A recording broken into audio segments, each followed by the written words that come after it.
malam ini adalah Al-Alim. Kemarin Al-Fatah, sekarang Al-Alim. Al-Alim artinya Allah Subhanahu wa Ta'ala, zat yang maha mengetahui. Allah mengatakan innallaha huwal khallaqul alim. Sesungguhnya Allah itu zat yang maha menciptakan dan maha mengetahui.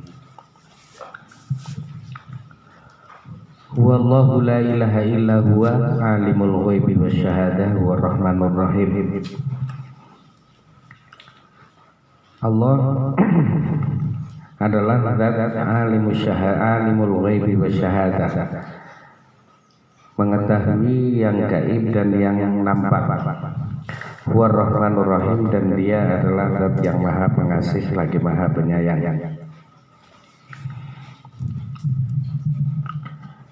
Al-Alimu, Allah maha mengetahui segala sesuatu, baik yang sedang terjadi, yang sudah terjadi, ataupun yang akan terjadi. Allah mengetahui siapa saja yang akan menghuni neraka dan siapa saja yang akan menghuni surga. Makanya dari Al-Alimu ini kemudian madhab Al-Asy'ariyah, yaitu ahli sunnah wal jamaah, mendefinisikan bahwa qada itu adalah ilmu Allah pada masa azali yang akan terjadi untuk segala sesuatu pada masa yang akan datang. Itu. Sampean sekarang akan hidup sebagai orang kaya ataupun sebagai orang miskin, itu sudah Allah mengetahuinya. Kemudian qadar itu adalah eksekusi daripada pengetahuan azalinya Allah Subhanahu wa Ta'ala. Banyak sekali orang yang mengatakan bahwasannya takdir itu mengebiri seseorang, menjadikan seseorang tidak mempunyai ikhtiar. Itu adalah pandangan yang salah. Itu. Jika pandangan orang yang mengatakan bahwasannya takdir itu mengikat seseorang untuk memaksa seseorang sampai pada apa yang telah ditetapkan oleh Allah Subhanahu wa Ta'ala, maka manusia akan menjadi orang yang pemalas. Karena mungkin dia akan memikirkan bahwasannya kalau segala sesuatu sudah ditakdirkan oleh Allah Subhanahu wa Ta'ala, maka untuk apa kita bekerja? Maka untuk apa kita memberikan hidayah kepada orang lain? Maksudnya kita memberikan pelajaran kepada orang lain untuk mendapatkan hidayah. Kalau hidayah itu hanya Allah Subhanahu wa Ta'ala yang mengetahui. Itu kalau hanya Allah Subhanahu wa Ta'ala yang memutuskan. Itu. Kita sering menemukan kata-kata yang mengatakan innaka la tahdi man ahbabta walakinallaha yahdi may yasha. Wahai Muhammad, sesungguhnya engkau itu tidaklah dapat memberikan petunjuk kepada orang yang engkau kehendaki. Akan tetapi akulah yang memberikan hidayah kepada orang yang saya kehendaki. Itu. Jika Kanjeng Nabi Muhammad memahami innaka la tahdi man ahbabta walakinallaha yahdi may yasha, itu bahwa hidayah itu berarti adalah orang yang dipaksa oleh Allah Subhanahu wa Ta'ala untuk mendapatkan hidayah, dan tidak ada ikhtiar untuk melawan hidayah tersebut untuk menjadi orang sesat, maka itu adalah pemahaman yang salah itu. Paham orang ya? Ulangi ya. Tadi ketika Rasulullah itu memahami, wahai Muhammad, innaka la tahdi man ahbabta. Sesungguhnya engkau itu tidaklah dapat memberikan hidayah kepada orang yang engkau cintai. Walakinallaha yahdi may yasha. Akan tetapi Allah Subhanahu wa taala menunjukkan, memberikan hidayah kepada orang yang dikehendaki. Jika Kanjeng Nabi Muhammad memahami salah dengan ayat ini, maka Nabi Muhammad tidak mungkin akan berdakwah kemudian menghabiskan dunianya yang banyak untuk berdakwah. Karena apa? Dia sudah mempunyai keyakinan bahwasannya sing arep ngaweh hidayah kowe Gusti Allah. Lah ngapain yang repot-repot dakwah maring umate? Kan ngaten. Lah berarti kan turu bae dari ndonga bae wong-wong ngono li hidayah kan cukup anggar Gusti Allah berkehendak ngaweh hidayah kan mesti oleh hidayah. Tapi apakah pemahaman itu seperti itu? Kan tidak. Kanjeng Nabi itu harus sampai dilempari batu ketika di Thaif. Dan Kanjeng Nabi harus dilempari kotoran. Kemudian yang membasuh kotoran tersebut adalah Siti Fatimah, putri beliau. Kemudian kalau Kanjeng Nabi mengatakan apa ya, meyakini bahwa itu adalah nggak usah diusahakan, hidayah itu nggak usah diusahakan sampai giginya patah ketika di perang Uhud. Ngapain harus perang? Angger innaka la tahdi man ahbabta walakinallaha yahdi may yasha. Kadang senjata iki ngomari bojo pas ya.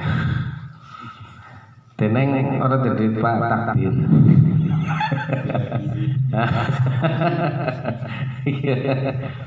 Wong takdir ora dadi takdir duwe duwe mah iku. Kita ngomari bojo iki fase ngomong masalah takdir. Tapi anger usaha terus gagal. Ki kaya ngono. Arep meyakini bahwa itu takdir Gusti Allah madan berat. Padahal kasusnya sepadha antara orang duit karo berusaha terus orang oleh duit. Lah ini Allah Subhanahu wa taala memberikan hidayah kepada orang yang dikehendaki, artinya bahwa ketika seseorang mempunyai azam dalam hidupnya untuk selalu berjalan di jalan hidayah, maka Allah akan memberikan hidayah kepadanya. Ini.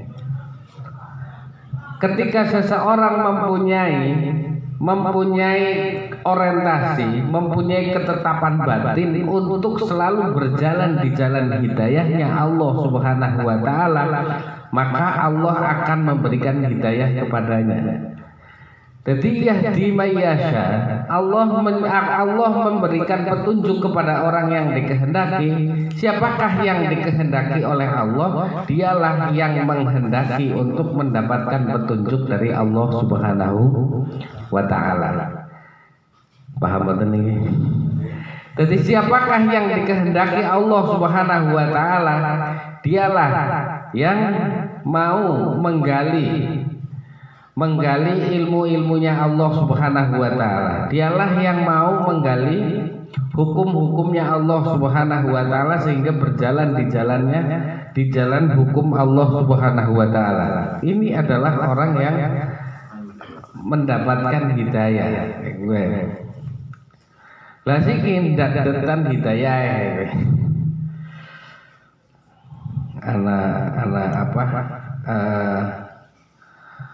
Udan setitik orang mangkat misalnya kan serius apa orang nyambut hidayah, golek hidayah, azam mempunyai ketetapan batin untuk mendapatkan hidayah dari Allah.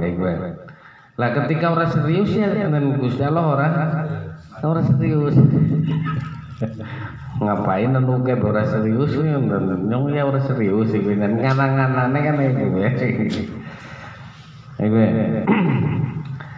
Jadi siapa yang menghendaki jalan hidayah maka aku akan memberikan hidayah.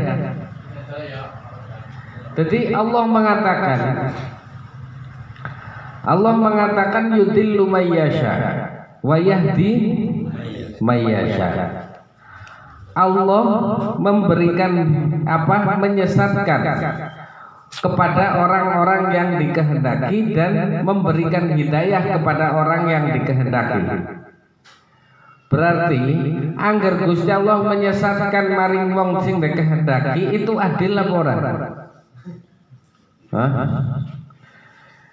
Dan memberikan hidayah kepada orang yang dikehendaki, kemudian dimasukkan ke dalam surga dan menyesatkan kepada orang yang dikehendaki, kemudian dimasukkan ke neraka. Gusti Allah adil apa ora?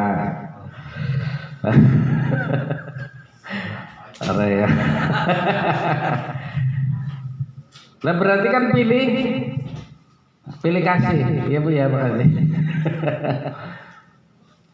Lah nang kene yudillu mayyasha.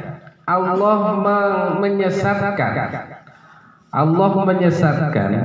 hamba yang dikehendaki dan memberikan hidayah kepada hamba yang dikehendaki.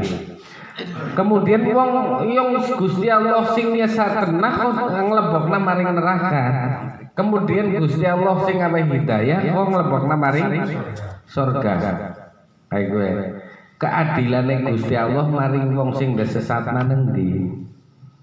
Kan nggih. Pertanyaane ngaten, Bapak. Ya.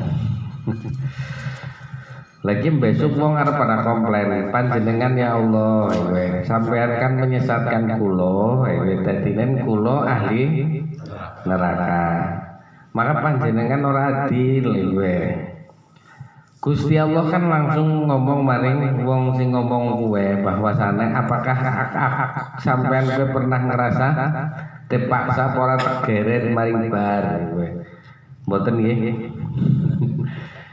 Oke, tegeret ngana. Wong arep maring ngeten kok tegeret maring ngulon. Kan enggak pernah kerasa kita itu seperti itu. Berarti manusia itu masih mempunyai ikhtiar untuk menjalani kehidupannya. Lah akan tetapi apa yang dimaksud dengan yudillu mayyasha wa yahdi mayyasha, Allah menyesatkan orang yang dikehendaki jika seorang hamba menghendaki untuk sesat. Jadi nang kono ana tafsire bahwasane angger wong kuwe disesat nang Gusti Allah karena dheweke kuwe berkehendak untuk sesat begitu. Jadi yang menentukan seorang hamba itu adalah azam, ketetapan, orientasi yang ada di dalam dirinya sehingga dia menjadi sesat ataukah tidak sesat. Dan yang mempengaruhi itu adalah pengetahuan. Makanya Allah mengatakan dalam firman-Nya, hal yastawil ladzina ya'lamuna wal ladzina la ya'lamun. Apakah pada antara wong sing ngerti karo wong sing ora ngerti. Maksudnya istifham itu, pertanyaan itu adalah pertanyaan untuk ingkar. Apakah pada wong sugih karo wong miskin kan orang pada? Apakah pada antara wong pinter karo wong ora pinter? Lah tentu orang pada. Lah dari sini itu karena apa? Karena wong sing pinter itu akan mempunyai azam, untuk berorientasi ke tujuan di mana ilmu yang memperlihatkan kepada kita lampunya itu. Bahwasane nyong kiye ketika dhewe ngerti bahwa nang ngarep kowe ana jurang, bahwa nang ngarep itu ada tikungan, maka berarti saya harus tetap berada di jalan yang benar dengan penuh hati-hati agar saya tidak terjun ke jurang. Nah ini berarti memberitahukan kepada kita ilmu itu bahwa nyongke kudu lurus dengan lampu yang telah saya terangi. Aja nganti aku maring jurang. Lah ini wong sing berjalan maring jurang ini maksudnya adalah keinginannya. Wong sing berjalan nang jurang itu yutillu mayasya wa yahdi mayasya gitu. Pertanyaan kemudian sing madan berat. Angger Gusti Allah ngerti bahwasane Pak Rahmat yang namanya Pak Rahmat ngerti bahwasane ngerti napa mboten bahwa Pak Rahmat kuwi besok arep ana ahli neraka apa ahli surga. Gusti Allah ngertos napa mboten? Ngertos ya. Angger Gusti Allah ngerti Pak Rahmat kuwi ahli neraka, kenapa dilanjutna penciptaane sehingga nanti akan dimasukkan ke dalam neraka kayak gue. Nek Pak Rahmat usul karo Gusti Allah kayak gue kira-kira jawabannya Gusti Allah kayak apa? Paham betul pertanyaannya? Ya Allah, panjenengan nang kodone ngertos bahwa nek kula niku badhe lebetaken neraka. Kok panjenengan nglanjutaken penciptaane kula kowe. Ora dematikne sing cilik bae sing priwe. Pokoknya angger sampean ngerti nyong ngarep dilebokna neraka ya urusane dilanjutna kowe. Kira-kira jawabannya kepriwe? Maksud pertanyaan kula wonten. Nah, untuk jawabannya bahwasane Gusti Allah kuwe ilmunya Allah itu layu akhir, tidaklah mengefek gitu. Artinya tidak mengefek itu bahwasane ilmu itu hanya membuka yang ada di depannya. Allah akan mengetahui Pak Rahmat itu akan masuk neraka. Itu kemudian bisa mengetahui kok kemudian disetop nang tengah dalan berarti orang mengetahui. Makanya dilanjutna gue. Paham mboten niki? Wong wis mengetahui arep mlebu neraka, berarti angger disetop nang dalan dipateni bae kan berarti ora sida mlebu. Berarti kan bukti kebodohan ya. Jadi ilmu itu adalah sesuatu yang tidak mengefek. Ilmu itu sifatnya adalah membuka jalan yang ada di depannya. Gitu. Sampai kenapa mangan apel? Iya, jawabannya bagaimana? Karena ngerti bahwa apel gue seger, apel gue manis, apel gue enak. Lah, apel gue orang mengandung racun. Pengetahuan yang seperti ini menyebabkan keinginan sampean untuk makan apel. Tapi nek sampean orang ngerti bahwa apel gue apa, orang ana bedane karo bal cenil. Mongko bal cenil itu pangan, anu itu pangan Anane timbul keinginan kita untuk makan apel itu karena pengetahuan kita tentang apel. Anane kita itu mempunyai orientasi yang lurus, yaitu harus berjalan di atas dunia itu untuk fokus beribadah kepada Allah Subhanahu wa taala, maka dia karena mengetahui fungsi daripada ibadah itu adalah untuk kebahagiaannya baik di dunia maupun di akhirat, maka dia mempunyai azam untuk selalu ngibadah karo Gusti Allah. Paham ya? Gue bahas masalahnya. Lah, Gusti Allah itu Maha mengetahui. Makanya Kanjeng Nabi Ibrahim orang jaluk maring Gusti Allah pada saat berada di dalam keterjepitan situasi yang menghimpitnya. Tadi Kanjeng Nabi Ibrahim ketika arep dibakar ketekan malaikat Jibril. Domongi Nabi Ibrahim, sampean njaluk apa ya? Aku anu maring ora butuh ini. Jawabane iki. Lah siki wong-wong akeh pada macani ayat-ayat Al-Qur'an, macani wirid-wiridan ngundangi khodam. Nggih, kajian iki kesenengan iki. Tutu-tutukannya aku dukung sampean duduk iki. Jadi wong macani sesuatu untuk undang khodam, baik khodam jin ataupun khodam malaikat. Lah sebenarnya angger nang kisah ngrungu kisah Kanjeng Nabi Ibrahim arep menyedikitkan keinginan untuk itu. Artinya bahwasane Kanjeng Nabi Ibrahim ketekan malaikat Jibril, jegere malaikat kowe lho. Kowe dudu malaikat acak-acak kowe.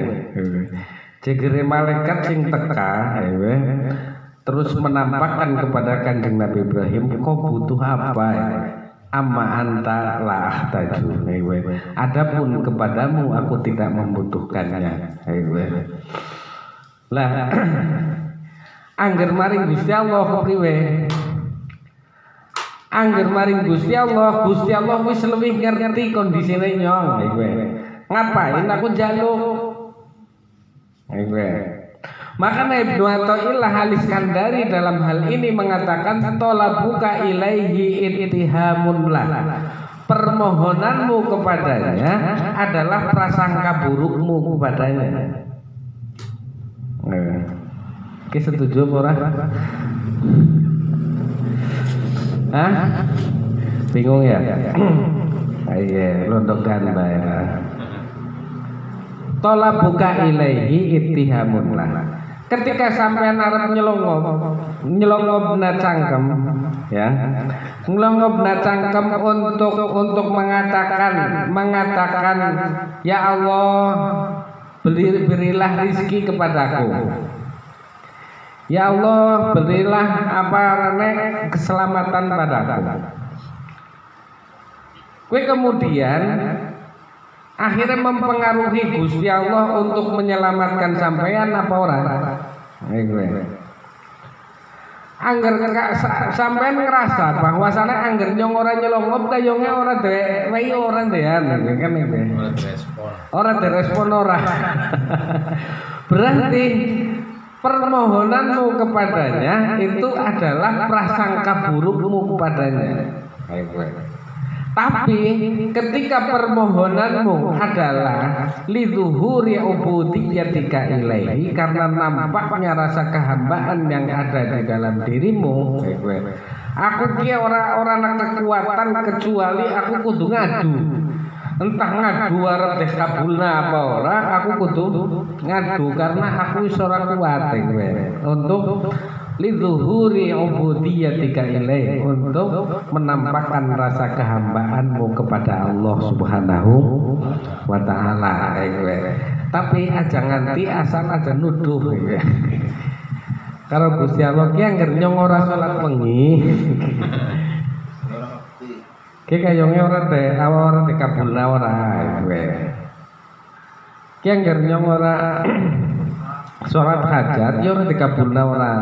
Lah ini sampean untuk rizki sebagaimana yang telah kita bahas di dalam Asma Allah Ar-Razzaq, sampean nggak pernah meminta ketika di dalam perut, tapi sampean oleh rizki napa mboten?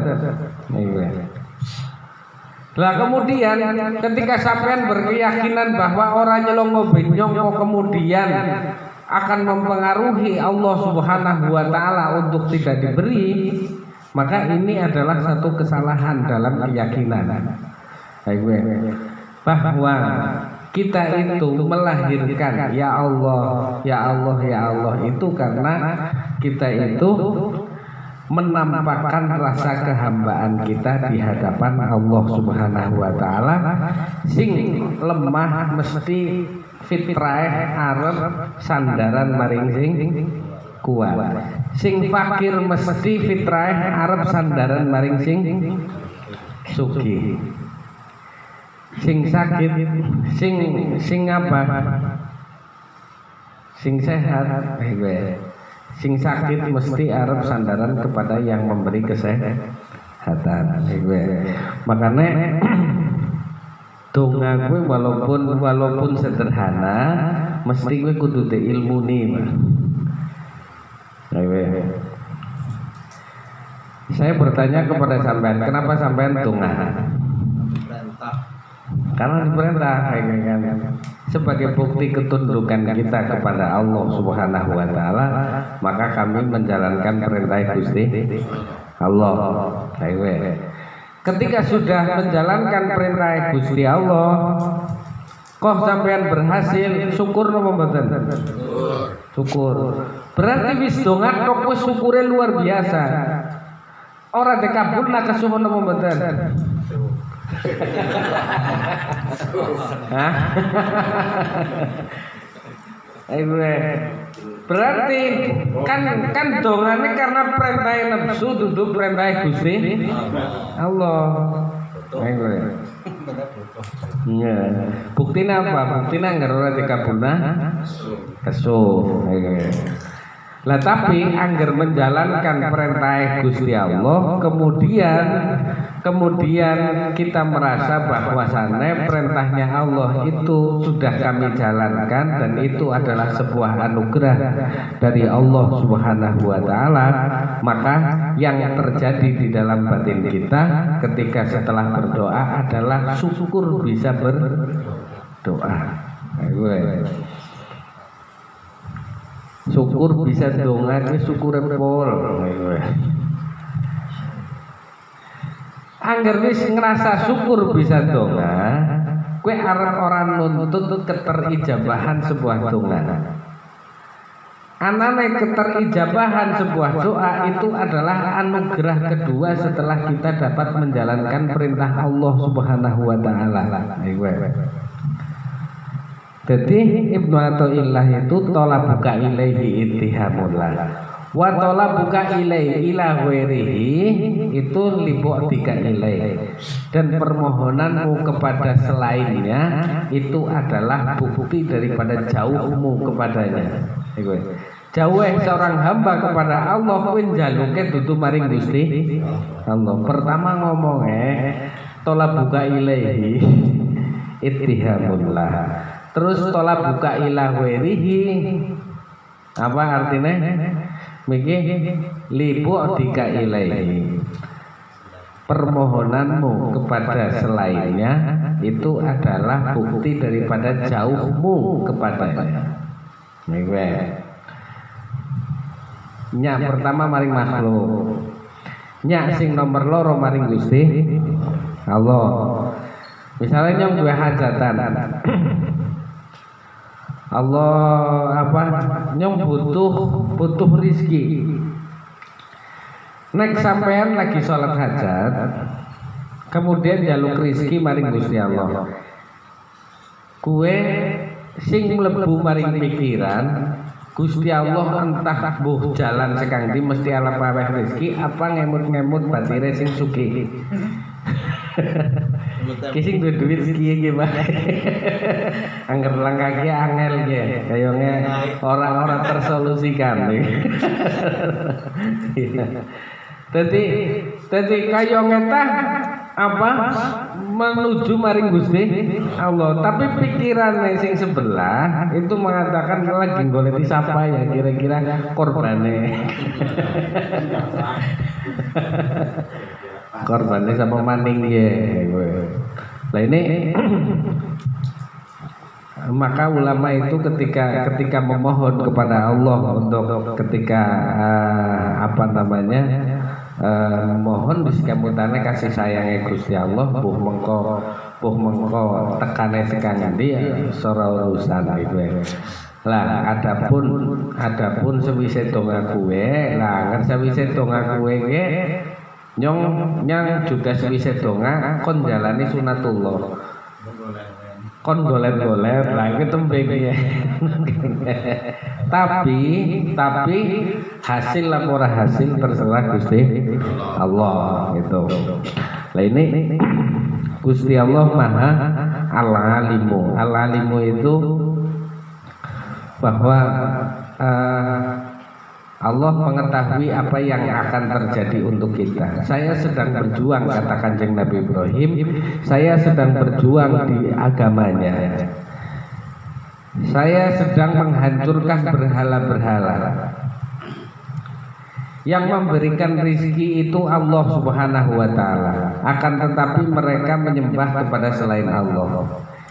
Yang memberikan rasa aman kepada kita itu adalah Allah. Akan tetapi mereka sedekah untuk Allah, untuk selain Gusti Allah. Makanya tadi saya katakan bahwasannya wong kok ora ngerti temen, aneh temen.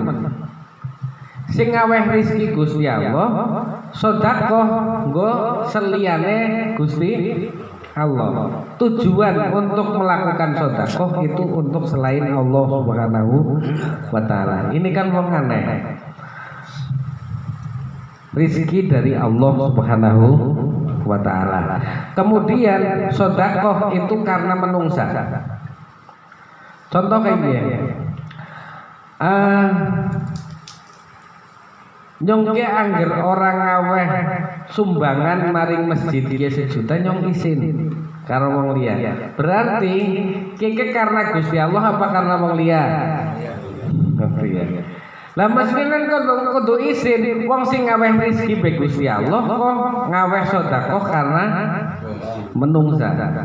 Ayo akeh wong sing pada korban. Tapi niatnya karena apa? Orang patut. Ki masa anu ya se-RT langkas wong mangan daging ya gue. Dadi kaya ora patut temen RT kene, dadi leng RT kana kepriwe ndeleng ya gue kan. Angger kaya gue korban kaya gue berarti gue arane ikhlas apa ria? Iya. Iya. Ngono sih, siki wong arep buka arisan korbanan kowe. Oke, bukan nganti wong kene iki pada ora mangan daging melas, yu pada arisan ngono liye. Biasane ngen arisan kowe kayak kowe. Promosinya. Padahal kowe kan anu ora ikhlas karena Allah Subhanahu wa taala gitu. Tapi kenapa dilanjutkan kowe? Ya ora apa-apa lah, sedikit ora ikhlas ora apa-apa, yang penting wong pada malu. Dudu kae kowe jawabane dudu kae kowe.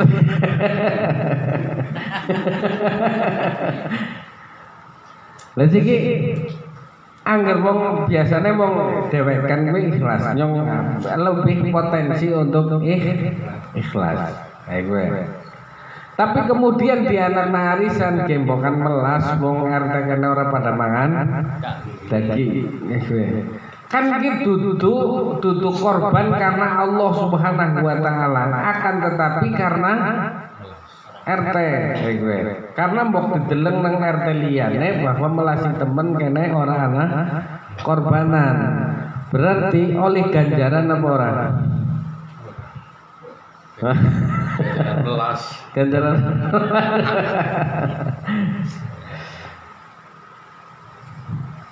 Silahkan mengadakan itu, tapi belajar ikhlas.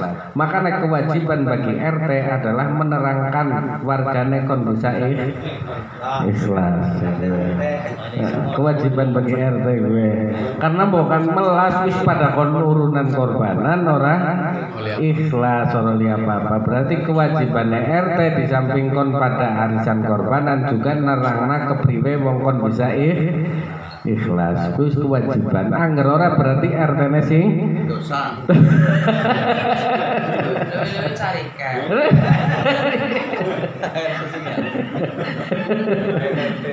Bae RT. RT. Ya kan kudu kayak gue yang bisa sing penting ikhlas berusaha karena Allah kayak gue aja izin bukan depandang karena orang anak korbanan yang kene gue padulen kon kira-kira kurang siji anu ari wong pitu ku tembeli wong 6 tok kowe goleti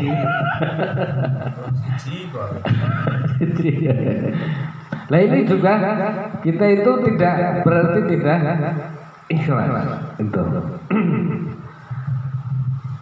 Akibatnya adalah amal perbuatan yang kita lakukan itu. Nah, kita mengetahui bahwa Allah itu Al-Wahhab, Allah yang memberikan karunia. Maka apapun yang kita lakukan, Allah itu Ar-Razzaq, maka rezeki yang kita diberikan oleh Allah Subhanahu wa taala. Ilmu yang diberikan oleh Allah Subhanahu wa taala, maka amalkanlah untuk karena Allah Subhanahu wa taala, karena pemberinya itu Allah. Masa yang kepada yang kita diberikan oleh Allah kemudian meniatkan segala sesuatu untuk yang lain. Ini aneh bin ajaib, bukan ini. Paham mboten ya? Paham. Ki kudune mlebu nang jero rasa ya. Hah? Artinya apa? Artinya bahwa ya aneh teman ya. Nyong dewi rizki ning Gusti Allah kok memberikan sedekah karena rezeki tersebut demi orang lain, itu kan, demi selain Allah Subhanahu wa taala. Itu. Nah, Allah Subhanahu wa taala mengetahui ma fi sudur. Allah zat yang mengetahui segala yang ada di dalam hati. Allah mengetahui yang jahir dan yang khafi, yang terang-terangan dan yang tersembunyi. Allah mengetahui segala yang ada di langit dan yang ada di bumi, dan bahkan mengetahui yang ada di bawah bumi. Itu. Maka ketika seseorang mengetahui al-alimunya Allah Subhanahu wa taala, dia akan selalu mengintrospeksi diri, melihat bahwasanya apa yang kami lakukan itu salah, maka akan melahirkan rasa malu kepada Allah Subhanahu wa taala.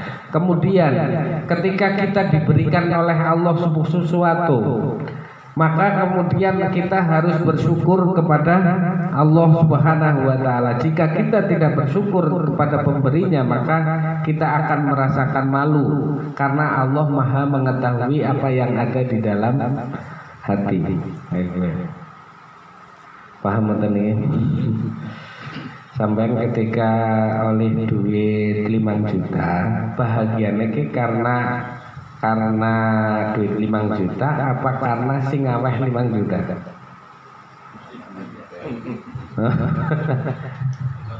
Hah? 5 juta nih apa karena sing ngaweh? Hanya 5 juta ya 5 juta nih. Ngerti. 5 juta ya.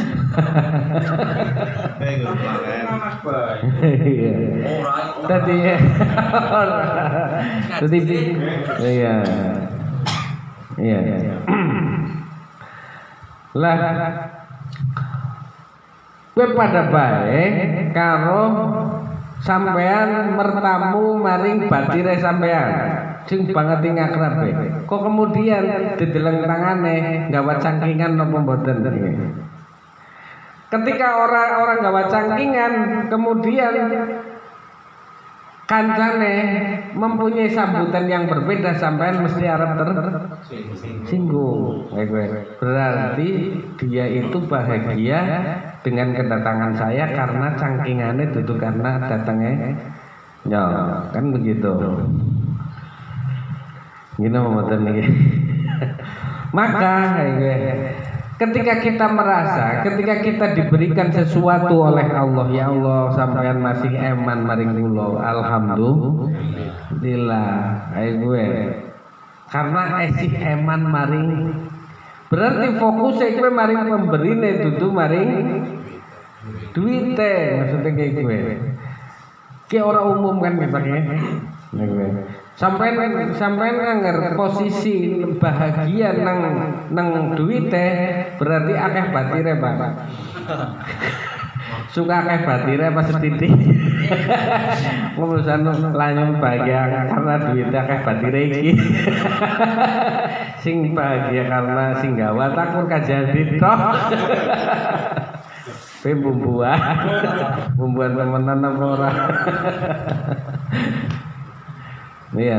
Jadi Jadi di situ adalah karena Allah itu alima ma fis sudur. Allah itu mengetahui apa yang ada di dalam hati seseorang. Maka ketika kita diberikan sesuatu, kok kebahagiaan melihat adanya sesuatu itu bukan melihat pemberinya, maka kita akan merasa malu kepada Allah Subhanahu wa taala karena Allah zat yang mengetahui segala yang ada di dalam hati.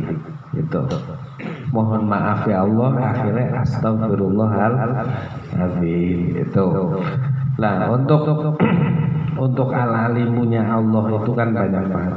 Maka berakhlaklah sebagaimana akhlaknya Allah. Karena Allah al-alimu, maka kita juga harus alim.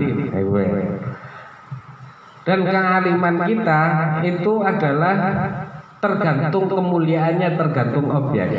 Semakin mulia objek tersebut, maka semakin mulianya ilmunya gitu.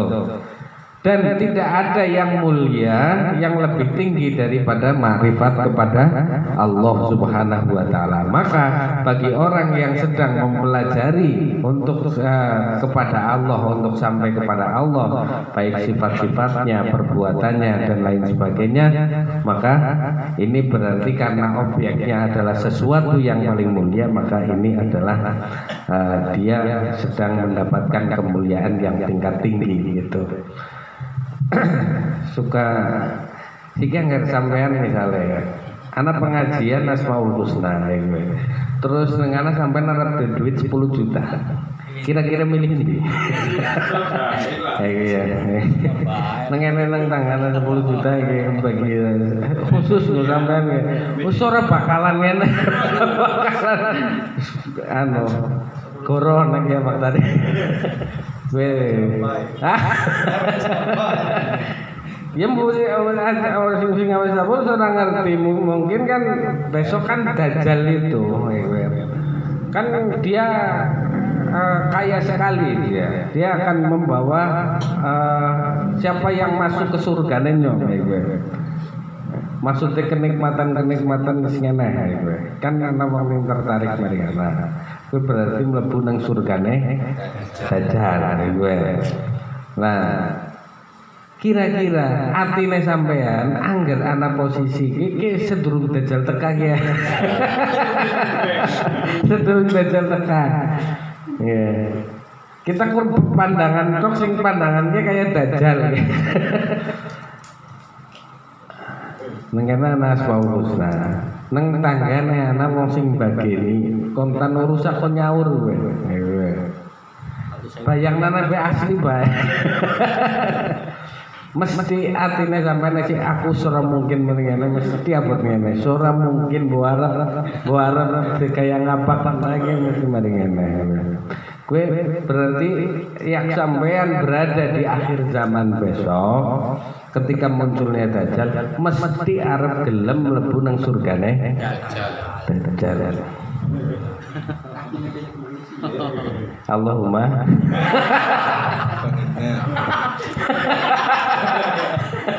akhir kalamunya amin. Wong kan dadi syahid dewek-dewek. Dadi syahid dewek-dewek. Wong aku ya kayak wong ya kepencut juga. Manusia iki. Mana kemanusiaan iki kudu pungkas juga. Ya, begitulah ngerti al-alimnya Allah Subhanahu wa taala. Yaitu Allah Maha mengetahui apa yang ada di dalam dada, mengetahui apa yang nampak dan yang tidak nampak, mengetahui yang zahir dan yang ada di dalam hati, mengetahui yang ada di langit dan yang ada di bumi, mengetahui yang masa yang akan datang, ahli neraka ataukah ahli surga dan lain sebagainya itu akan menjadikan kita hati-hati dalam menjalani hidup kita. Semoga bermanfaat di dunia wal akhirah. Allahumma amin ya rabbal alamin. Wassalamualaikum warahmatullahi wabarakatuh.